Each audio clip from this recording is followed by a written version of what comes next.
What up YouTube, it's your boy Anime Specialist. So it was a pretty good episode of Fairy Tail. There's some things that I didn't like and some things that I liked, so let's get right to it.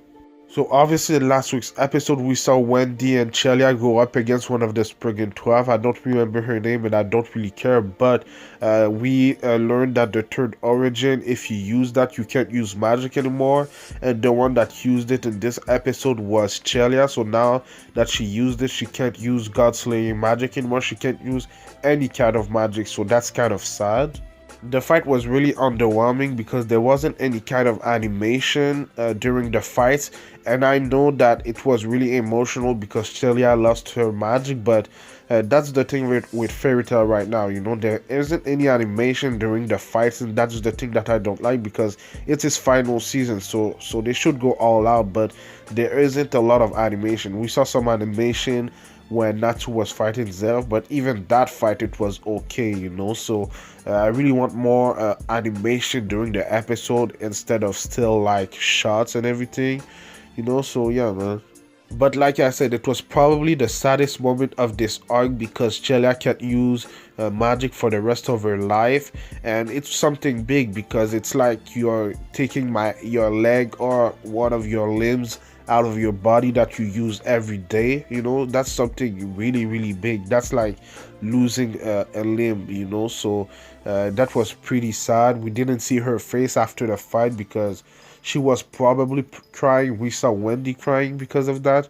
But yeah, man, I wouldn't have wanted Wendy to use third origin because obviously she's a dragon slayer and I like her dragon transformation, you know, even though it's weaker than I thought. I still think that Wendy's Dragon Force should be way stronger than it is right now. Maybe she's gonna get stronger through the arc, or if she stays like that, she's not nearly as strong as I thought she would be as a Dragon Slayer. But yeah, man, it was an interesting fight, even though it was underwhelming. There was a lot of emotion, so that's it for this fight, man. It was okay, I guess.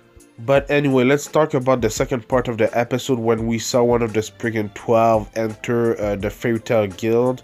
So they were tracking the Spriggan 12, but because of the Wizard King August, they weren't able to track them anymore. It was kind of fake. It was a fake map, kind of. So obviously August can use a lot of magic. I think he can use every kind of magic, you know. So that's why they weren't able to know that one of the Spriggan 12 was approaching the guild.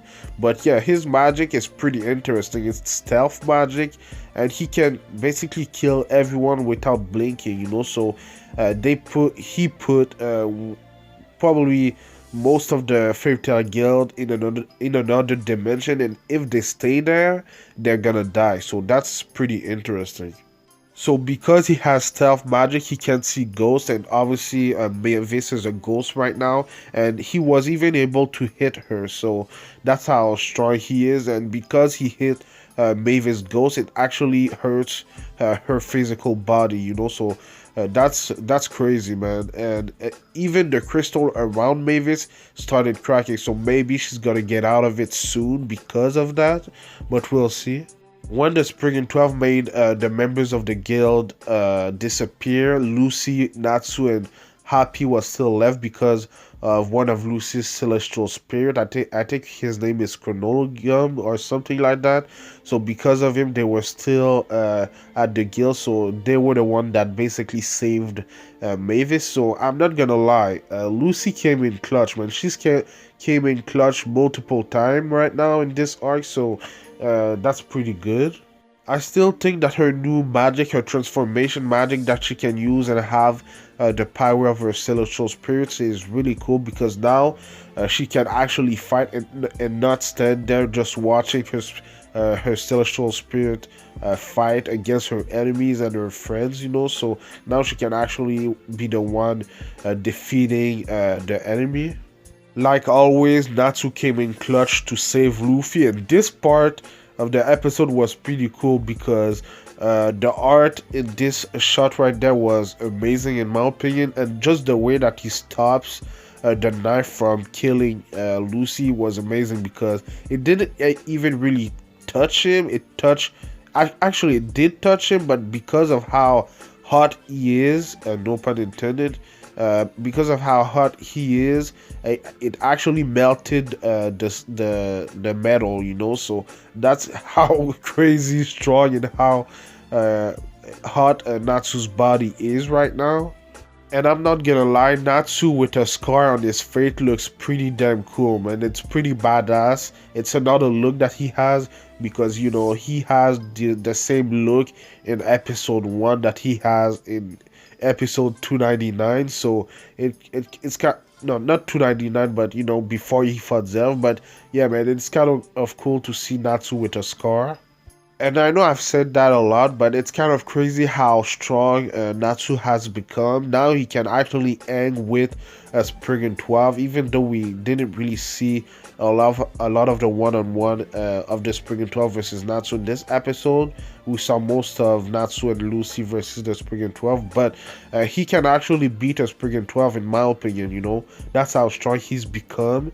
And even now, I don't know if he's fully recovered because of what happened after he fought Zev, but he's still really strong physically and with his dragon slaying magic.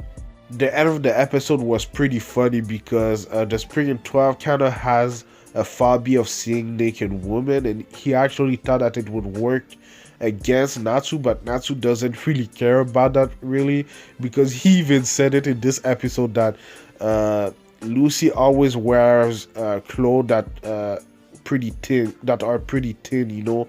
And I can't even count the number of times that Natsu and Lucy saw each other naked right now. So Natsu doesn't really care of seeing a woman naked. He even saw Erza naked, you know. So he doesn't really care. So I thought that part was really funny. Even before that, when they were saved by Lucy celestial spirit, they were naked in there. So they don't, even though Lucy is kind of cares a lot, Natsu doesn't. So I thought that scene was really funny, and how upset after that the Spriggan 12 was really funny too. But yeah, it was a pretty good episode. The only thing that I don't like about the Fairy Tail anime right now is that there isn't a lot of animation. So hopefully in the future episode before you know, the end of the series, the final season, that it gets better and everything. But yeah, man, let me know what you thought about this week's episode in the comments down below, and let me know what you think is gonna happen next. So this fight right there is not over yet. They're still fighting the Spriggan 12. I'm wondering if it's gonna be a 2 against 1, or if Natsu is gonna take care of this guy by himself. We'll see.